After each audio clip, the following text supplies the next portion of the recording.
என்ன என்ன ஐட்டங்களோ டூபல் பி பிளாட்டினிலே. பகவதி நீ எப்ப வந்த?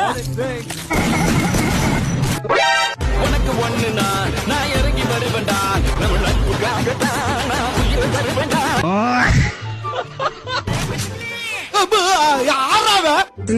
சிந்தாம ஊத்து.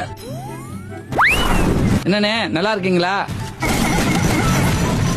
நாம் யாருக்கு என்ன தீங்கு செய்தோம்? நமக்கு மட்டும் ஏன் இப்படி எல்லாம் நடக்கிறது?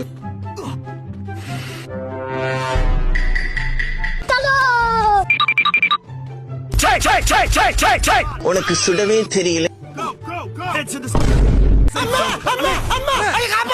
A few moments later. ஜூம போட்டு பாப்போம். சிக்கிட்டீங்கல்ல? வரண்டா சின்னசாமி. ஐயோ ஓப்பனிங்லாம் நல்லா தான் இருக்கு, ஆனா உங்ககிட்ட பினிஷிங் சரியில்லையாப்பா.